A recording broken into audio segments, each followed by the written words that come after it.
Hello les amis parieurs, demain ce dimanche c'est le grand steeple.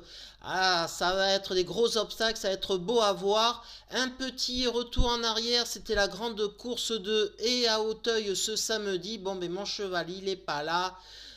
Mais j'ai remarqué que le premier c'était un 5 ans, le troisième c'était un 5 ans. Vous allez comprendre où je veux en venir avec l'analyse du quintet. Mais avant de faire cette analyse, il y aura que j'améliore cette petite banquerolle que vous voyez actuellement. Je vais faire l'analyse de 3 courses, enfin je vais vous donner 3 chevaux. Ça à Saint-Malo, c'est la réunion de trop. Donc on va essayer de dépasser les 800 et à terme d'atteindre les 1000 euros les amis.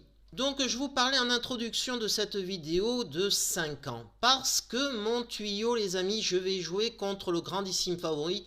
Je pense que ça va être le 14 Runtos Ganamos. Et il faut savoir donc que ce samedi, comme je vous ai dit en introduction, c'est les 5 ans qui sont arrivés. Donc je me suis dit pourquoi pas encore un 5 ans. C'est le week-end de l'obstacle et pourquoi pas le week-end des 5 ans. Il y en a 3 dans ce quintet plus. Il y a le 12 Ami du Kiff, le 13 Jojo Lapin et donc ce 14 Runtos Ganamos. Je n'aime pas jouer le premier favori, c'est de nature et c'est comme ça qu'on peut réussir à gagner de l'argent. Sinon on perd forcément avec le TRJ, le taux de retour joueur. Donc il y en a 3. Le 14 on ne joue pas, c'est le grandissime favori. Le 13 Jojo Lapin, bon je pense qu'il est surclassé dans un tel lot. On peut l'éliminer de mon choix en tout cas. Il nous reste donc le 12 Ami du Kiff. C'est ce cheval où je vais mettre ma petite pièce dans ce grand steeplechase de Paris les amis. Pourquoi? Eh bien c'est un cheval qui ne cesse de progresser et qui a d'ailleurs gagné un groupe 1 en fin d'année.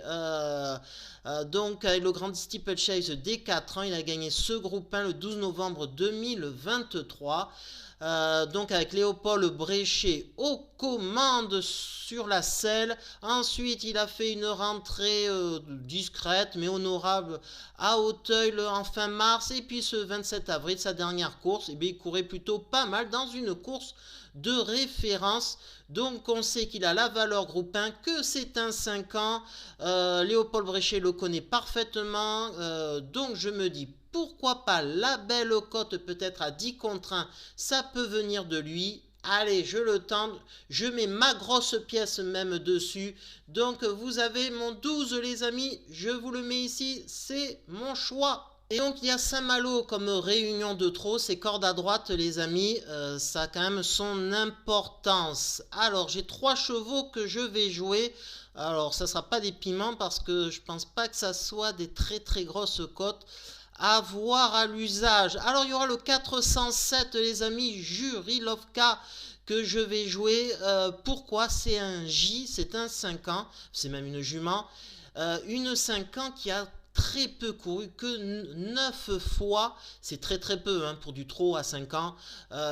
Donc voilà, c'est une jument qui a toute sa carrière devant elle encore. Elle a un retard de gain indéniablement. Sébastien Arnaud s'est déféré aussi. Elle a été absente en plus tout cet hiver. Bon, moi j'y crois. Voilà, j'espère qu'elle ne sera pas grande favorite. En tout cas, je vais mettre quelques pièces dessus, les amis, en toute transparence. Le 605 les amis, Okito Love, et bien je vais le jouer aussi. Je pense pas qu'il soit grand favori. Celui-ci c'est un hongre de 7 ans.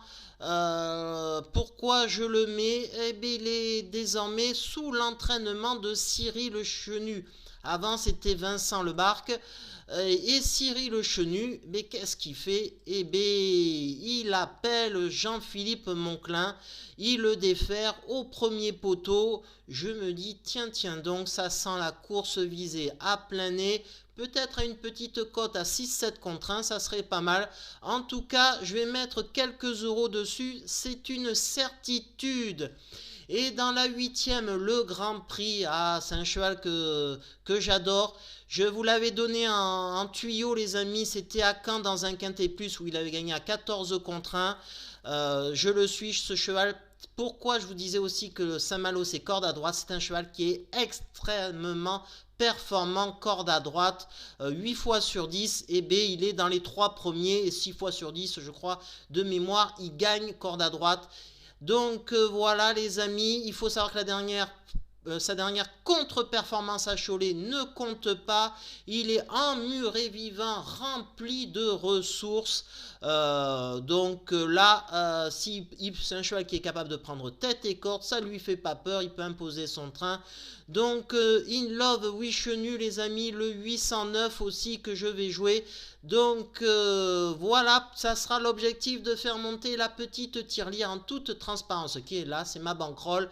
Donc voilà, vous savez tout, je vous dis à demain les amis pour de nouvelles aventures. Ciao!